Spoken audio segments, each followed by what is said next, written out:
reconnais les puristes qui attendent vraiment la fin du générique. C'est bien, c'est beau. C'est une salle de puristes. Je vais poser 1, 2, 3 questions et dès que vous avez envie de vous emparer de la parole, faites-le moi savoir, n'hésitez pas. Ce film, on peut parler d'un film sur un désir d'émancipation, de sortir de sa condition, presque en forme de roman d'apprentissage. Est-ce que le désir de filmer ce moment de la sortie de l'enfance était un des moteurs, des envies qui a préludé à l'écriture de ce film? Oui. Oui, j'avais comme point de départ, j'avais envie de faire un portrait de l'enfance et de partir avec le sentiment, c'est-à-dire la prise de conscience d'un enfant à 10 ans de son désir de partir. Et c'est une chose qui est un peu étrange, on peut se dire c'est tôt, 10 ans, pour prendre conscience de cette chose-là, mais moi c'est une chose que j'ai vécue, que j'ai ressentie à cet âge-là. Enfin, c'est plus un pressentiment qu'une réelle prise de conscience, mais c'est se sentir différent, chercher sa place et avoir un moment, ce désir de partir et pour pouvoir être qui on est, pour pouvoir se réaliser. C'est un peu un enfant qui va à la rencontre de lui-même. Et pour se réaliser, il doit quitter les gens qu'il aime. C'est ça la grande difficulté aussi du choix qu'il doit faire. C'est pour se réaliser, il faut tourner le dos à sa famille. Et voilà, moi c'est quelque chose que j'ai ressenti quand j'étais jeune, et c'est vrai que c'était un sentiment étrange, parce qu'en plus il y avait beaucoup d'amour dans ma famille. Et en plus j'avais cette place qui était une place un peu centrale, c'est-à-dire, bien sûr, c'est un enfant qui est très responsabilisé, trop responsabilisé pour son âge, mais c'est une place qu'on subit, et en même temps c'est une place qui confère aussi beaucoup de pouvoir. Oui, c'est la tête de la famille, comme dit sa mère. C'est un peu la tête de la famille, oui. Au sens tête et au sens peut-être chef de famille, presque. Oui. Et c'est vrai que du coup, le film, c'est un peu... Enfin, quand je dis un portrait de l'enfance, on pourrait presque dire que c'est le récit de l'enfant transfuge, en réalité. Cette question de la place, de chercher sa place, c'est pas quelque chose, en fait, qui... C'est un mystère, en fait. Pourquoi quelqu'un dans une fratrie, à un moment donné, ne se sent pas comme le reste de la famille et se dit, moi, je sens bien qu'en fait, ma place n'est pas au milieu de vous et qu'il va falloir que je la trouve, ma place. Se sentir étranger à son environnement, voilà. Je ne cherche pas à répondre à ce mystère. En tout cas, ça a été mon parcours et il n'y a pas de jugement de valeur en plus là-dedans. C'est-à-dire que les classes populaires, parce que c'est aussi un portrait, le film c'est aussi un portrait des classes populaires, il n'y a pas quelque chose qui raconterait que l'ascension sociale, puisqu'on parle toujours d'ascenseur social, qui jugerait en fait les classes populaires en se disant que atteindre la classe bourgeoise serait une réussite en soi, c'est-à-dire que c'est pas ça la question. Il y a des gens qui sont très bien à leur place dans un monde ouvrier par exemple, dans un milieu populaire, et puis d'autres qui sont très en place dans un milieu bourgeois, et puis il y a des gens dans des milieux bourgeois qui ne se sentent pas à leur place non plus, en fait, et qui ont envie de se déclasser aussi, à l'inverse. Donc voilà, c'est ça, c'est un enfant qui cherche sa place. Et donc pour tourner dans ce milieu, dans cette région qui est ta région d'origine, qui était aussi le lieu de ton premier film, Party Girl, une partie des acteurs sont des acteurs non professionnels qui ont été castés sur place. Est-ce que c'était quelque chose pour toi, peut-être pour l'authenticité de ces personnages-là, qui était important? Oui, c'est-à-dire que mon premier film, effectivement, Party Girl, a été déjà tourné à Forbach, c'est un peu la ville dans laquelle j'ai grandi. Et puisqu'on parle, puisque je commençais à parler de cette question de transfuge de classe, c'est vrai qu'à un moment, on arrive à un endroit et puis on se retourne, on regarde en arrière et on reconsidère aussi cet endroit qu'on a quitté, et on le regarde autrement, on pose un autre regard dessus. Et donc pour moi, c'est important aussi de dresser le portrait de ces gens, de ces gens qui sont invisibilisés aujourd'hui, je trouve, pas seulement dans le paysage cinématographique, mais aussi dans l'espace médiatique. Et donc pour moi, ça faisait partie du projet dès le départ, de l'ADN du projet, de le faire avec des acteurs, enfin avec des gens, parce que ce sont des acteurs non professionnels, des acteurs amateurs, ou des acteurs de la première fois, on va dire, qui sont de la région. C'est-à-dire, c'est incarner ce milieu social aussi avec les corps, avec les visages qui la constituent, avec cette manière de parler, ces coiffures, cet accent. Voilà, c'est aussi finalement leur donner une voix et raconter leur récit, c'est aussi leur dire d'une certaine manière que ces vies-là ont de la valeur, ont autant de valeur que les histoires de princes et de princesses ou de gens qui vivent dans de très beaux appartements parisiens, qu'on voit beaucoup au cinéma, ou dans des belles villas du Sud. Voilà. Ces vies-là ne valent pas rien. Et donc pour revenir à l'enfance et donc au casting, comment ça se passe, le casting d'un enfant qui a autant d'importance dans un film, et peut-être même au-delà du casting, la présentation du scénario et la présentation de l'histoire, comment est-ce que ça s'est fait entre vous pour avec toutes les fragilités du personnage et toute l'importance de scènes qui peuvent être très délicates à tourner, comment est-ce que tu as proposé ces choses et emporté son adhésion qu'on sent totale parce qu'il est vraiment extraordinaire? Oui, alors on part à la recherche effectivement d'un diamant brut. C'est long, c'est un casting sauvage qui est long. Quand on caste des enfants, on caste aussi des parents en fait.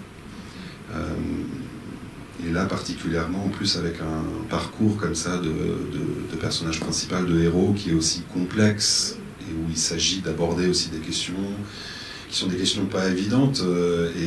Et en plus, pour moi, c'était très important de ne pas bousculer les enfants que je voyais, c'est-à-dire de bien sentir. Alors on a vraiment fait un casting par étapes. Au départ, on a rencontré des enfants, on posait des annonces un petit peu partout, on voyait beaucoup d'enfants. Et puis, pour moi, c'est la première chose que j'essayais de sentir, c'était de sentir est-ce que cet enfant a un vrai désir d'être là. Parce que souvent, ils sont poussés par les parents, voilà, donc ça fait déjà un premier tri. Et puis, on avait des conversations, j'essayais d'aborder des questions, cerner un petit peu où étaient aussi ces enfants. Parce que pour moi, c'était important, sur la question de la précocité, par exemple, sur la question de la sensualité, de sentir là aussi que en fait, ce sont des questions que l'enfant se pose déjà, auxquelles il n'est pas étranger. Parce que j'avais envie d'une grande transparence aussi, et j'avais envie que l'enfant, acteur, qui allait m'accompagner sur ce projet, soit toujours dans une espèce de safe zone.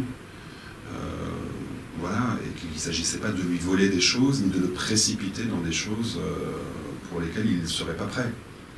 Donc c'était une gageure d'essayer de trouver un enfant qui a cette maturité. J'ai cherché du côté de la danse. J'avais mis en fait dans mon annonce pour ce personnage que je cherchais un garçon délicat qui pratique de la danse. Parce que je trouvais qu'un garçon qui fait de la danse à cet âge-là, ça inscrit déjà quelque chose sur le regard des autres.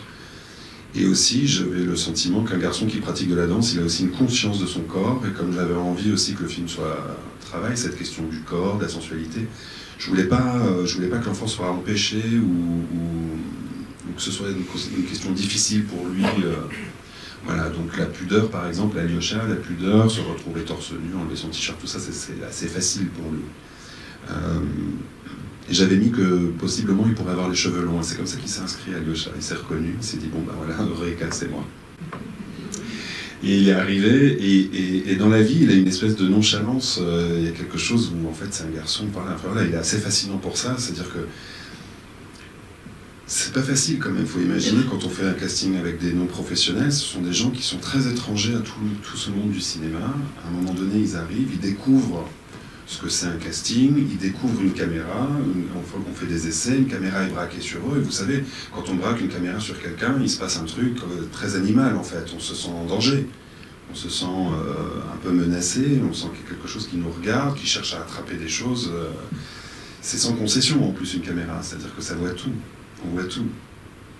Donc on a deux possibilités quand on est face à une caméra, soit on se ferme, donc on se braque un petit peu, on se protège, ou alors on accepte de se laisser regarder, et moi je suis très, très attentif à ça. Et ce qui est fascinant avec Alyosha, c'est que c'est quelqu'un qui est très en place.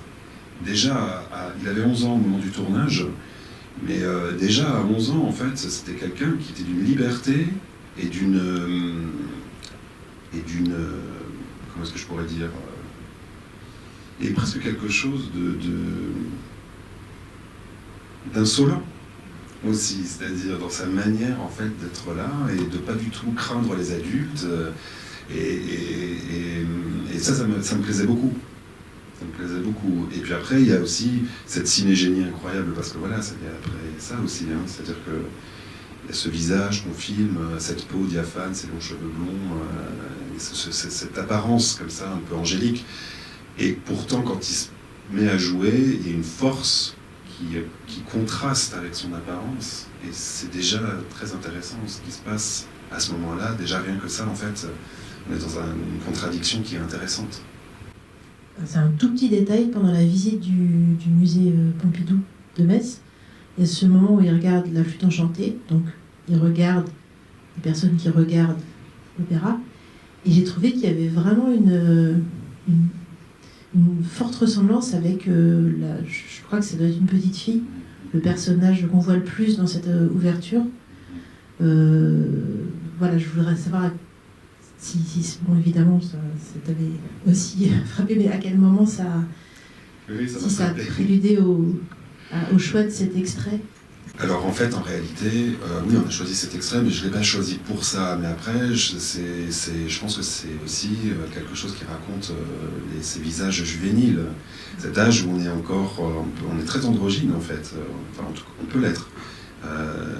Difficile dans une classe de CM2 parfois de faire la différence entre une fille et un garçon. Et en même temps, il y a parfois une grande différence de taille des corps. Ça aussi, je m'en suis rappelé au moment où je faisais le casting de la classe. C'est-à-dire que je voyais des classes de CM2 et je voyais des gabarits vraiment tout petits, et puis je voyais d'autres qui étaient immenses. Cette cohabitation, c'était assez amusant.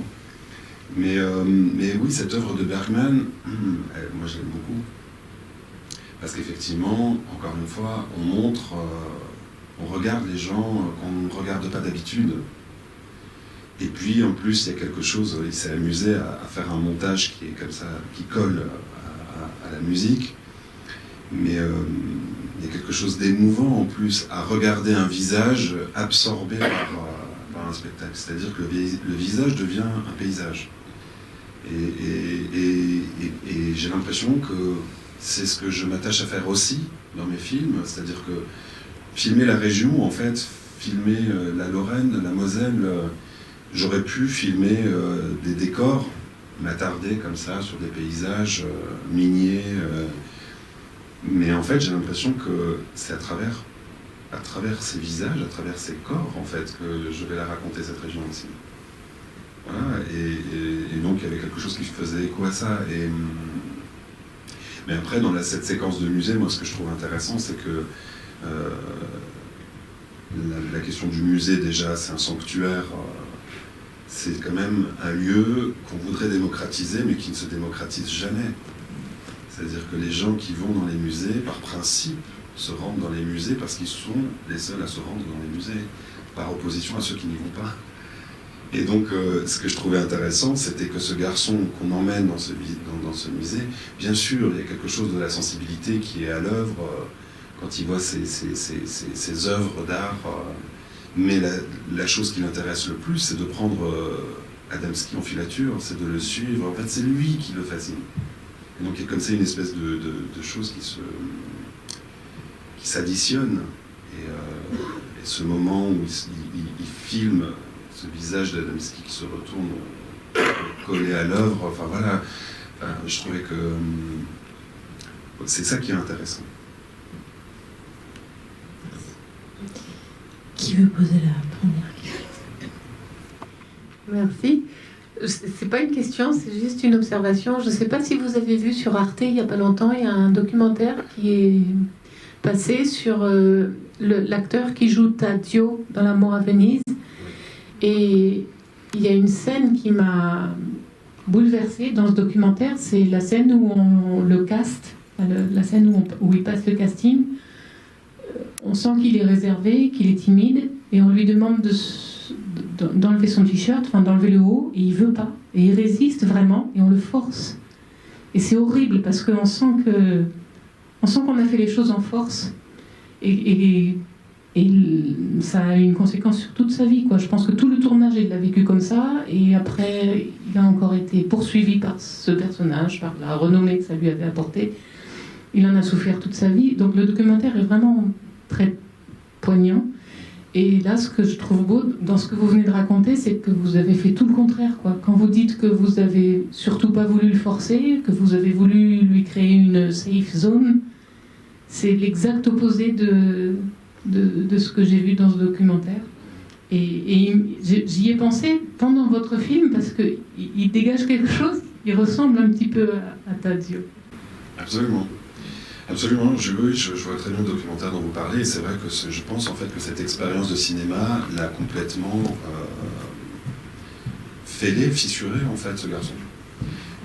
C'est important en fait de travailler avec le désir des gens, et le cinéma ce n'est que ça en plus. Ce n'est qu'une circulation de désir. Il faut en fait, que ce contrat-là, on le passe. C'est un contrat moral. Donc c'est vrai qu'en plus il ressemble étrangement à ce Tadzio dans Mort à Venise, mais je trouve que justement c'est presque l'opposé aussi dans ce que le film montre, c'est-à-dire que l'enfant n'est pas l'objet du désir, mais il est désirant. Et que dans Mort à Venise, il y a quelque chose de mortifère même en fait, dans la question du désir, dans la question de la beauté.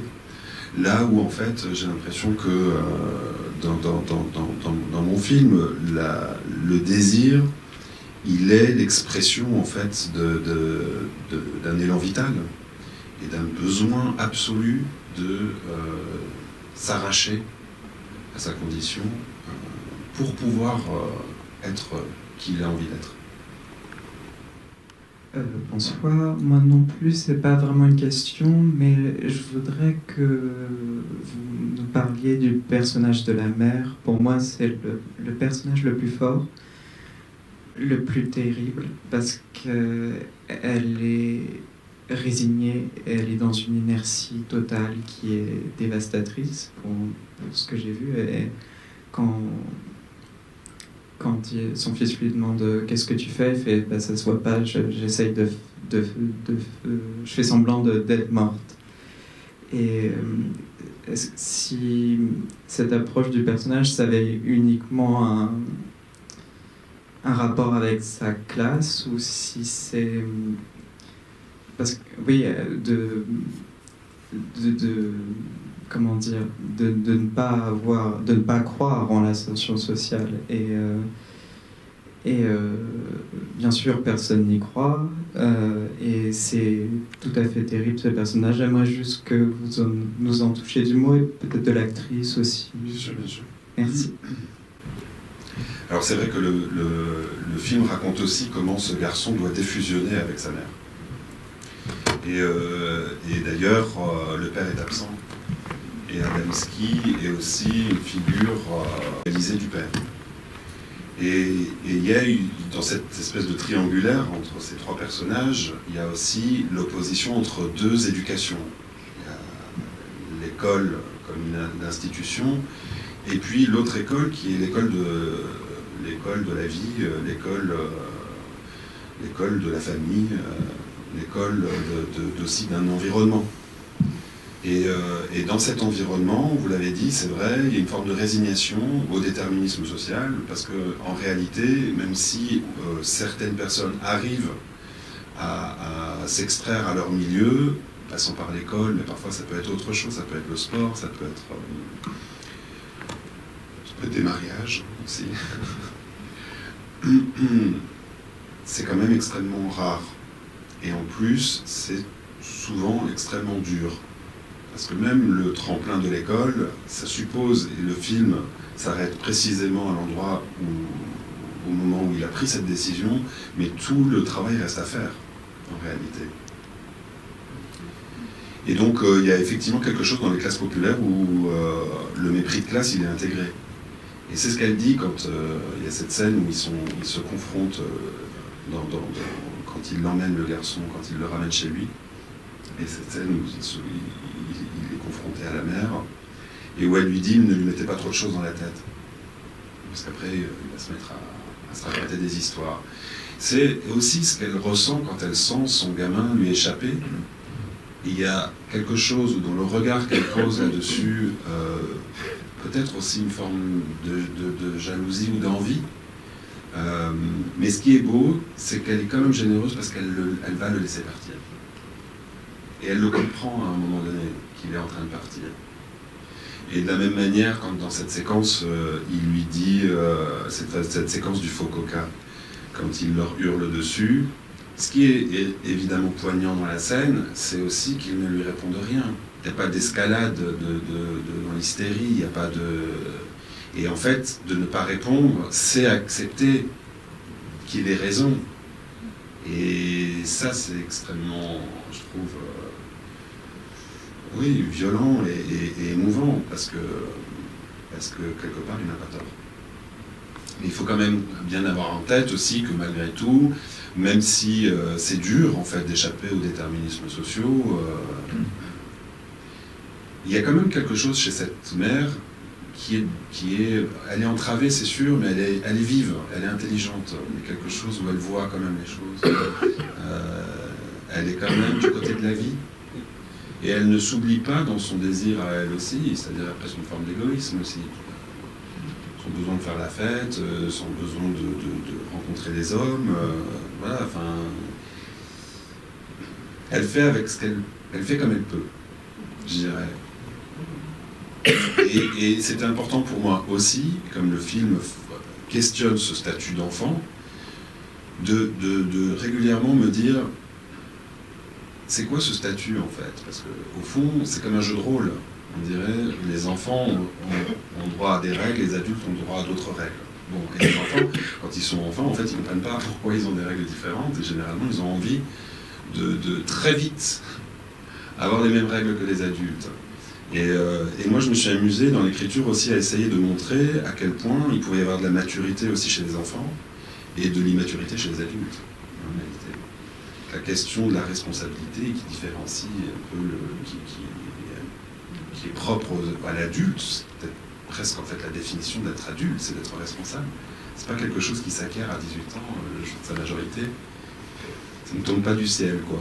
Ça s'acquiert avec l'expérience, et donc du coup, c'était important aussi de montrer que ces jeunes adultes qu'on voit, cette jeune mère, mais aussi ce jeune prof, ne sont pas toujours dans les clous et font des erreurs, et en fait, ces erreurs de jugement, c'est aussi ce qui fait avancer la narration. C'est même ce qui crée finalement la dramaturgie. Elle se crée dans les erreurs des personnages. Et en plus, les intentions, souvent, en plus, sont bonnes. Mais voilà, est-ce qu'on peut sauver quelqu'un? Est-ce que c'est le rôle de l'école, d'ailleurs? Et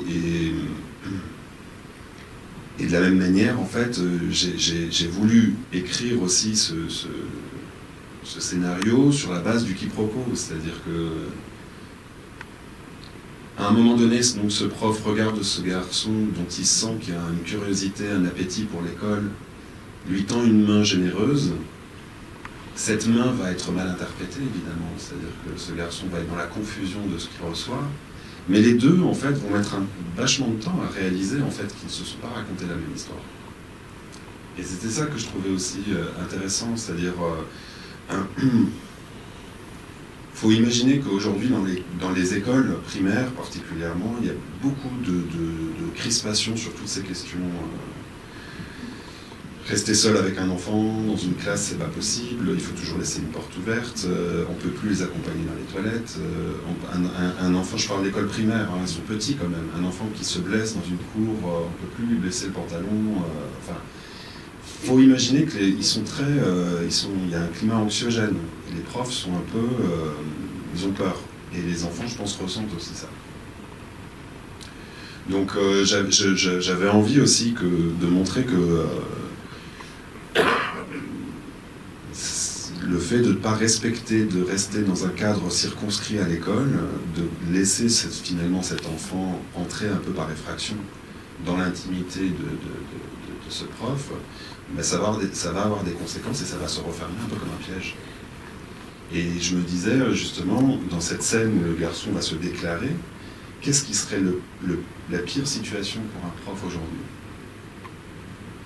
Oui, c'est celle-là. Et en fait, ça pourrait partir tout à fait dans une mauvaise direction.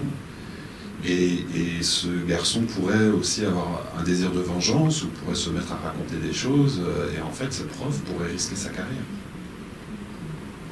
Là, donc j'aimais bien m'amuser aussi avec la question du danger et de me dire que ce danger, il existe partout et chez tous les personnages.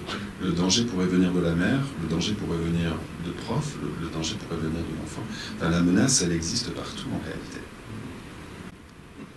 Dans le personnage du prof, effectivement, il y a des moments, il n'est pas irréprochable, il y a des réactions.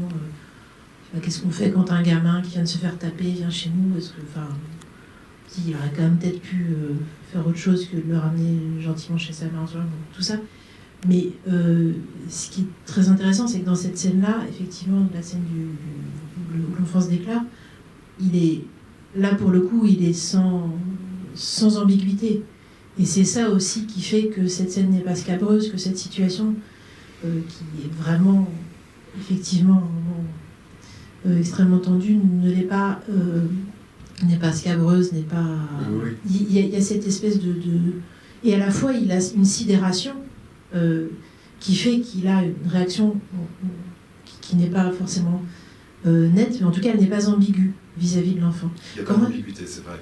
Et comment est-ce que ça s'est travaillé avec le... alors, Antoine Reinhardt aussi, dont on n'a pas parlé, mais qui est aussi extrêmement juste, enfin, qui a cette... on parlait des corps aussi, qui a cette façon de bouger, de se poser, qui, je trouve, correspond vraiment très très bien au personnage. Comment est-ce que ça se travaille, cette scène-là, y compris peut-être avec le petit garçon et l'acteur, et Antoine Reinhardt? En réalité, cette séquence, je l'ai beaucoup questionné pendant l'écriture. De savoir d'ailleurs comment ce garçon allait se déclarer. Je savais que j'avais depuis le début en tête cette idée de cette tentative de baiser, mais je me suis dit, et après, qu'est-ce qui se passe? Et donc je me suis longtemps posé la question, jusqu'où est-ce que j'ai le droit d'aller? Parce que aussi j'ai une responsabilité, moi, dans le récit, et dans la manière que je vais avoir aussi de mettre en scène ces choses-là.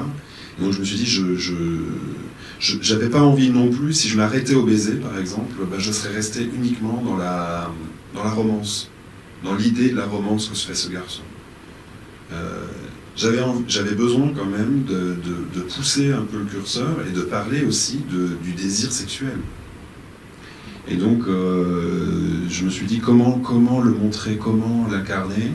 Et en fait, cette idée d'enlever son t-shirt et de s'asseoir de manière un peu langoureuse, il y a quelque chose qui est assez clair sur ce que le garçon essaye de transmettre, mais en même temps, on pourrait presque se demander s'il n'est pas en train d'imiter aussi quelque chose qu'il a vu, c'est-à-dire une manière aussi dont il a perçu la sexualité de sa mère, qui ne se cache pas tout à fait. Parce qu'il y a chez les enfants aussi du mimétisme, et il y a beaucoup de l'imitation aussi. Et voilà, et puis je me suis dit en fait qu'il y a dans cette façon en fait de se découvrir, de se dévêtir, aussi quelque chose qui impose à l'autre de dire « regarde-moi ». Et je pense que le principe de l'amour, c'est de dire à l'autre « regarde-moi ».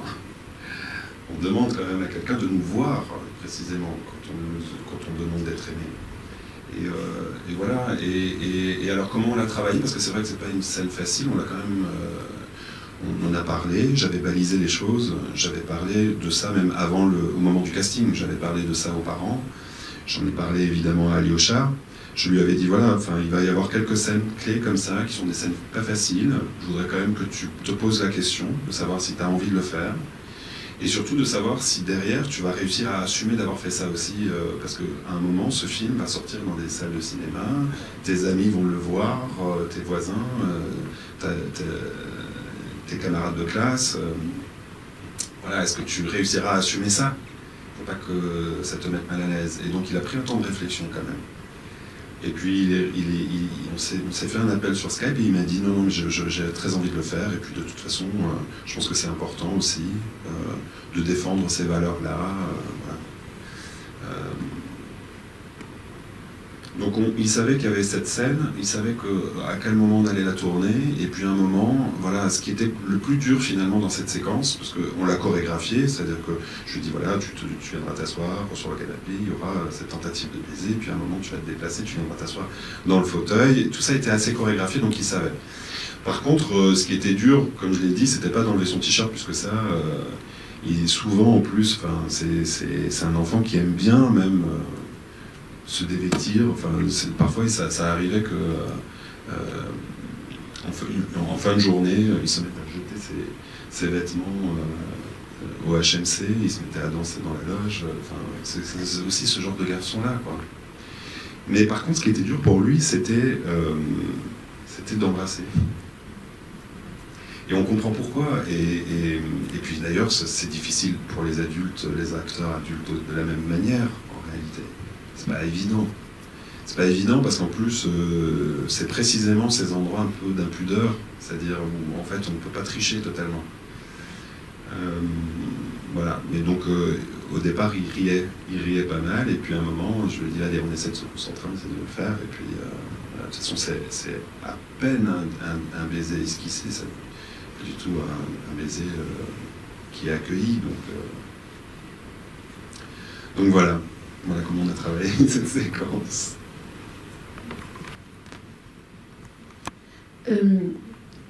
Petite nature, je trouve que c'est plutôt alors, grande nature, je ne sais pas, mais... Force de la nature. Oui, une force de la nature. Alors pourquoi est-ce que vous l'avez appelée petite nature? Bon, ça c'est une première question. Et puis il y a aussi quelque chose qu'on ne dit pas dans le film, alors je ne sais pas, c'est mon impression, c'est que les trois enfants sont de trois pères différents. C'est pas dit, mais on peut le deviner. Hein. Ouais. Et c'est d'autant plus... on a l'impression que la mère, elle a eu le premier, elle était toute jeune, enfin... mais on ne sait pas l'histoire, mais c'est aussi bien comme ça, parce que chacun peut se faire sa petite idée sur la question. Mais sur le titre du film, quand même, vous pouvez expliquer. Oui. Alors le titre, c'est ironique comme titre, évidemment. Mais c'est aussi comme ça qu'il est perçu dans le regard des autres. C'est-à-dire que sa sensibilité, son émotivité, c'est considéré comme une faiblesse. Et pourtant, c'est précisément aussi ce qui... C'est précisément les leviers qui vont lui permettre aussi de sentir qu'un autre monde existe et que cet autre monde est attirant et que c'est peut-être cet autre monde vers lequel il faut aller. Donc, sont souvent en fait nos faiblesses qui font nos forces quelque part.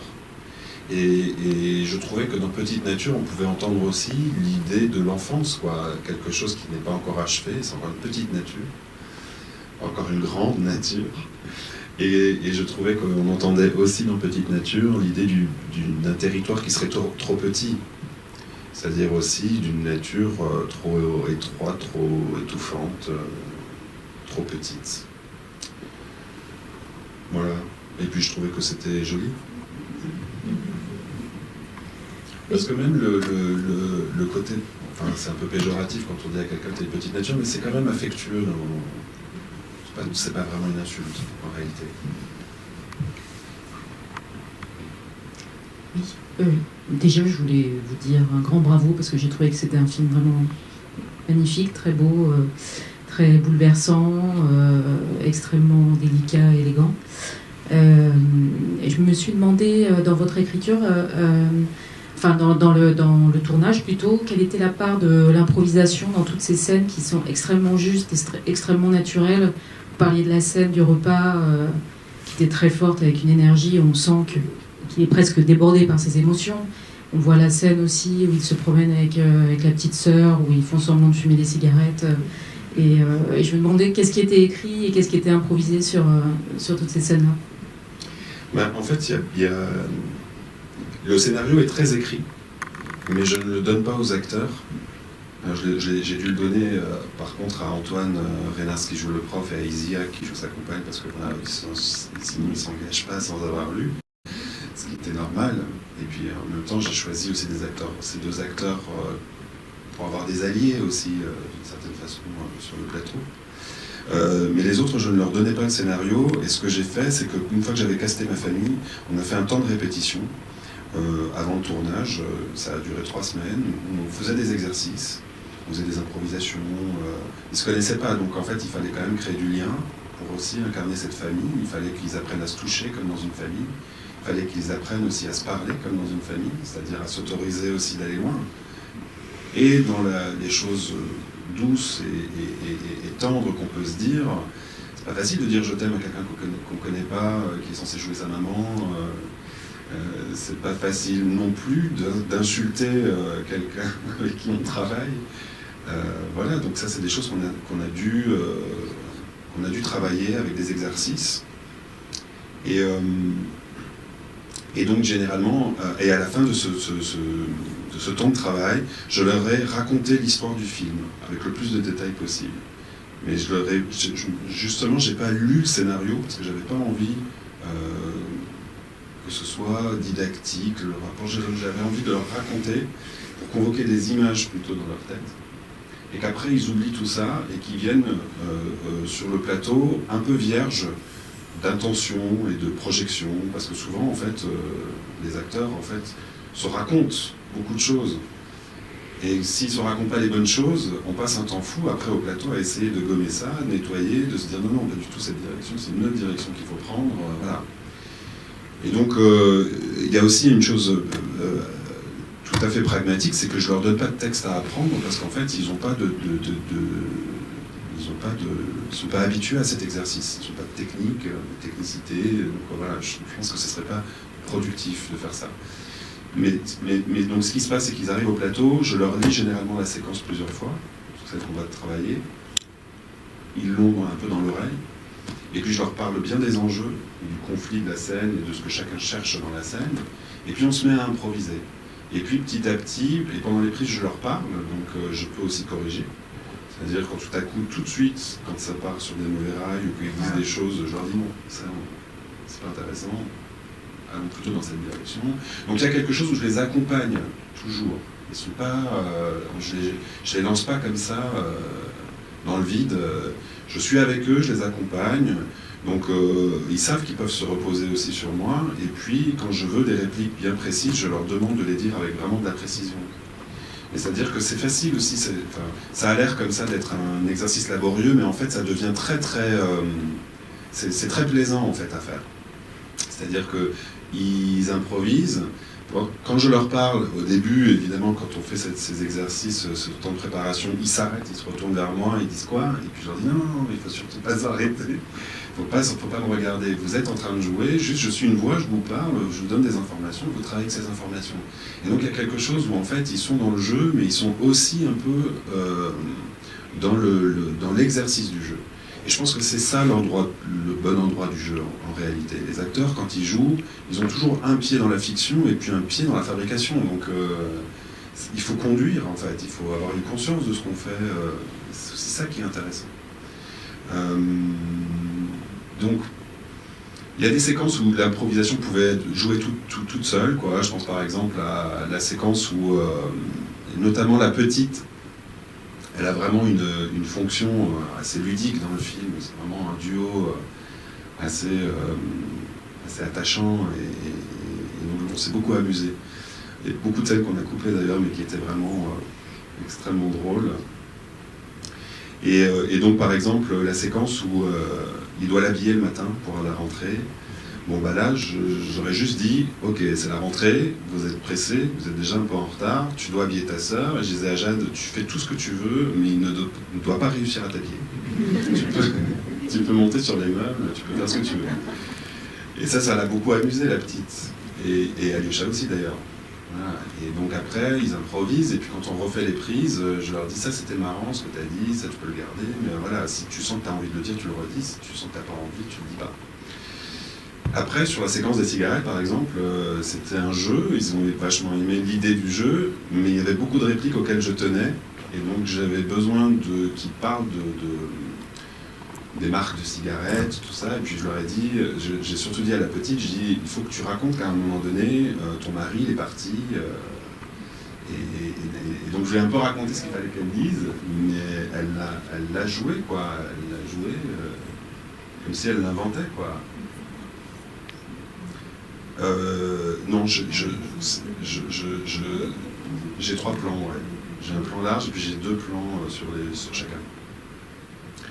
Mais par exemple, la scène du faux coca, c'est une séquence où, pareil, je lui ai dit, tu veux pas, quand elle te sert, tu dis non, et puis tu lui demandes pourquoi elle n'achète pas du vrai coca, et puis tu lui expliques que ça n'a pas le même goût, et puis tu trouves que ça a un goût de merde, et puis à un moment donné, en fait, t'en peux plus, tu te lèves, et puis tu commences à les invectiver, et puis tu leur dis des choses du genre, vous êtes là toute la journée assis sur vos gros culs à rien branler, vous ressemblez à des clochards, j'en ai marre, ça c'était les indications, et puis lui, à bout d'un moment, effectivement, pris aussi par sa propre émotion, il s'est mis à dire des choses que j'ai gardées dans le film.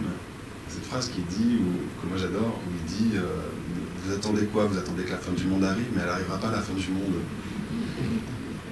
En fait, je trouvais ça assez beau, et je trouvais ça, bien sûr, trop drama. C'est presque trop, quoi, mais ça correspond tellement à cet âge aussi. Et du coup, c'est quelque chose qui l'a traversé, il a eu envie de le dire, et moi j'ai trouvé ça très... Ouais, je trouvais ça intéressant de le garder. Et par exemple, la mère, Mélissa, c'est quelqu'un qui dans la vie, elle est pas tout à fait le personnage. Pareil, enfin, Alyosha n'est pas tout à fait le personnage. En fait, chacun a quand même fait un trajet vers les rôles. Mélissa, c'est quelqu'un dans la vie, elle a ce côté, elle peut être dure, elle vient d'une famille où elles sont que des femmes. Elles ont foutu tous les mecs à la porte. Elle est femme de ménage, sa mère est femme de ménage, c'est une espèce de gynécée comme ça. Elle n'a pas d'enfants, mais elle a des sœurs qui ont des enfants, et donc du coup, elle a l'habitude de les voir. Et donc ce sont des femmes qui sont un peu, elles sont dures, quoi. Elles sont dures, mais en même temps, elles ne sont pas résignées, c'est-à-dire qu'elles sont fortes. Et ce qu'elle a, Mélissa, c'est que souvent, elle a des petites piques, elle a de l'ironie, elle a vachement d'ironie. Elle aime bien faire de l'humour. Et ça, je trouve que c'est quelque chose qu'elle a donné au personnage aussi. Donc souvent, quand je la voyais, parce que ce qui était dur pour elle, c'était d'être un peu libérée avec le corps, par exemple. C'était un peu plus dur.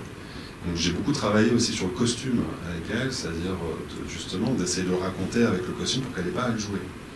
La coiffure, tout ça, enfin le maquillage.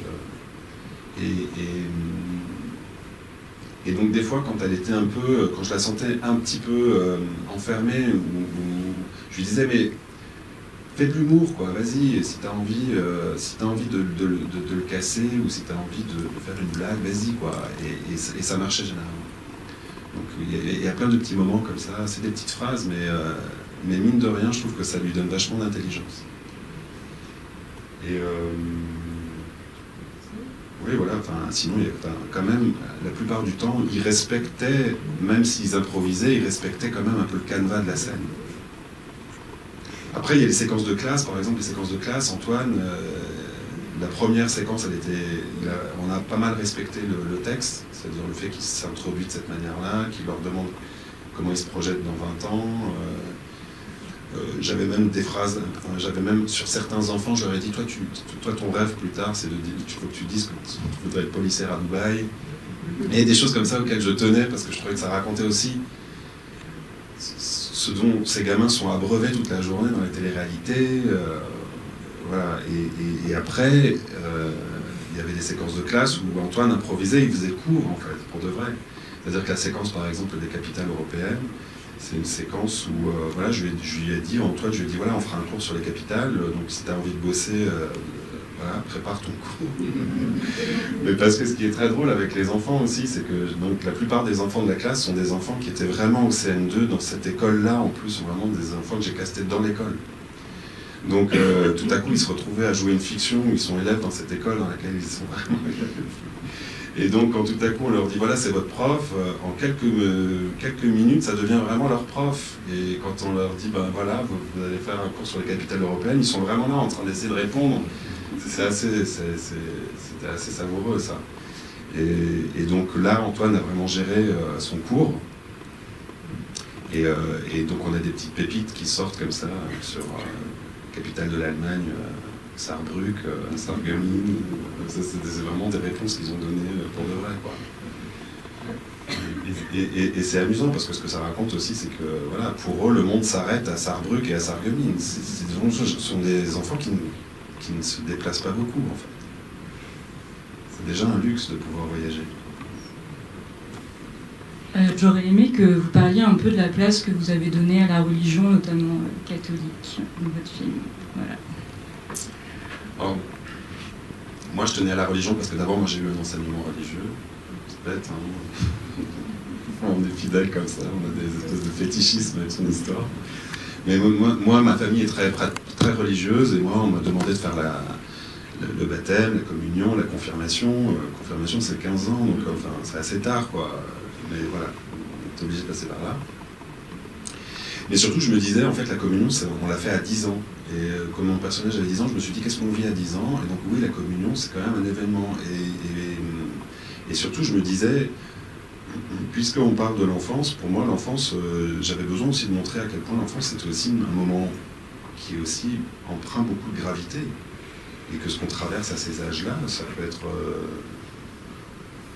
bouleversant en fait, ça peut être tragique à des moments, ça peut être merveilleux aussi à d'autres, mais c'est pas forcément que léger, innocent, naïf.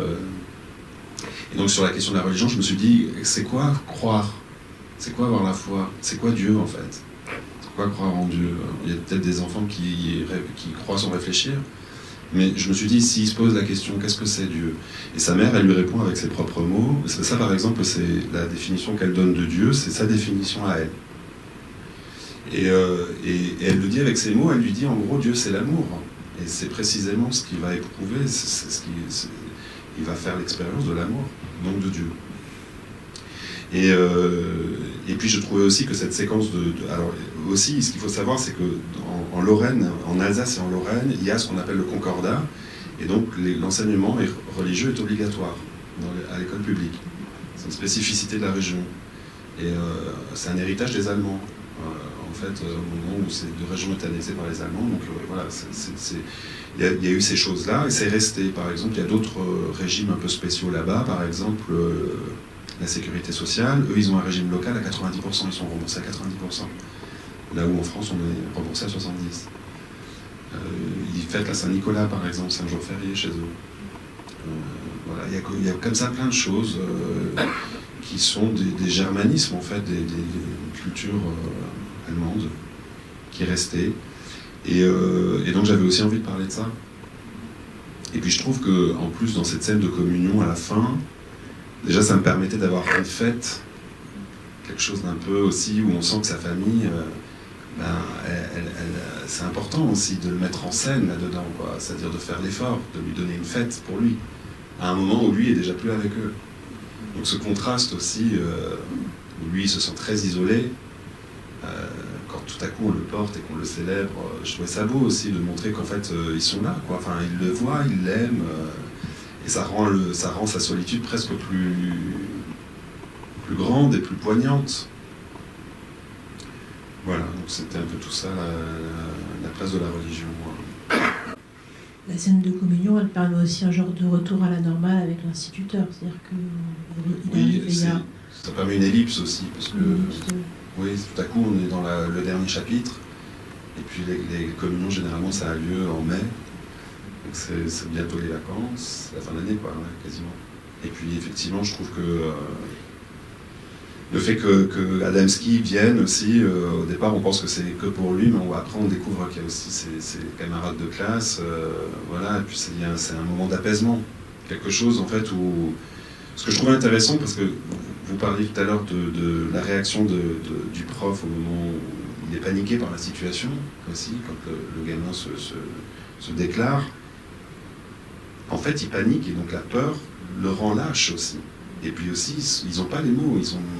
On n'apprend pas aux professeurs dans ça ne s'appelle plus des IUFM, mais je ne sais plus comment ça s'appelle. Mais bon. On leur apprend pas en fait à gérer ce genre de situation, quoi. C'est des cas qui n'existent pas normalement. Et donc en fait, c'est dur aussi de faire face à cette chose-là. Donc ce que j'aimais bien aussi, c'est que une fois que cette chose a eu lieu, la résolution va avoir lieu dans le secret finalement. Et c'est souvent comme ça dans la vie. Parfois on n'exprime pas tout et puis ça se résout tout seul, finalement un peu dans le silence, quoi. Et dans un silence qui peut être entendu. Et donc je trouvais ça assez beau que dans cette dernière séquence à la communion, on voit que quelque chose entre eux est apaisé, que le gamin est passé un peu à autre chose, mais qu'il en aura gardé quand même quelque chose de fondamental. Puisque c'est ce qui lui aura permis de voir un autre chemin et de décider de le prendre. Oui, je trouve qu'on ne parle pas du tout de la petite jeune fille qui rencontre à Metz, qui a un rôle tout à fait déterminant et qui lui explique un peu comment faire quand on aime quelqu'un. Voilà, et le rôle de Nora aussi, parce que c'est elle qui passe un cran aussi. Bien sûr, bien sûr. Avec... Mais alors, Nora déjà, en fait, pour moi, je me disais... Je savais bien que Adamski, même s'il est jeune, même s'il manque un peu d'expérience, il ne pourrait pas accepter de voir cet enfant en dehors de l'école. Quelque chose où en fait on leur martèle tellement en fait que c'est pas possible qu'en fait tout seul j'y arrivais pas. Donc je me suis dit ok, il a besoin en fait de quelqu'un qui le pousse un peu. C'est comme ça qu'est arrivée Nora. Et donc je me suis dit Nora, qu'est-ce qu'elle pourrait faire dans la vie? Et moi, au départ, quand j'écrivais le scénario, je me suis dit, je croyais qu'on pouvait, quand on est prof, être affecté dans la France un peu n'importe où, mais c'est pas vrai. En fait, on est affecté dans son académie quand même. Donc, on reste dans sa région normalement. Et donc, le seul moyen de le faire bouger, c'était de faire ce qu'on appelle le rapprochement de conjoints. Et donc, c'est par sa femme qu'il se retrouve là, ce que je trouvais intéressant. Et donc tout à coup je me suis dit qu'est-ce qu'elle pourrait faire, qu'est-ce qu'il y a d'attractif dans la région pour qu'un jeune couple d'une grande ville décide de venir s'installer là. Et donc le centre Pompidou de Metz c'était un peu une évidence. Et à partir de là je me suis dit mais c'est même intéressant en fait que ce couple incarne aussi les deux leviers d'émancipation, à savoir l'éducation nationale et la culture. Et tout à coup je me disais qu'on ne pense pas tout à fait de la même manière quand on travaille dans l'éducation nationale et quand on travaille pour la culture. Il y a quelque chose où les gens de la culture, il y a quelque chose qui peut peut-être plus facilement être transgressif, ou en tout cas se dire qu'il y a des ponts à faire, qu'il faut absolument d'ailleurs justement ne pas être dans des communautés étanches, mais qu'il faut absolument toujours œuvrer à créer des passerelles, quoi. Et donc c'est comme ça qu'elle est devenue finalement un peu... celle qui pousse, qui est moteur aussi, dans le fait de faire venir cet enfant, de l'accepter dans leur maison. Et puis il y avait aussi quelque chose dans le scénario que j'avais travaillé un peu plus, on le voit moins dans le film, mais, parce que j'ai décidé de l'enlever après, mais c'était aussi un couple qui essayait d'avoir un enfant. Mais donc du coup, je pense qu'on le sent aussi quand même comme ça, qu'il y a aussi une projection un peu d'un désir d'enfant aussi chez eux. Quand elle dément pas au musée la personne qui pense que c'est son fils. Ouais, tout à fait. Et alors la jeune fille, effectivement, elle arrive à un moment aussi déterminant, puisque ce qu'elle lui dit, effectivement, c'est un peu le dernier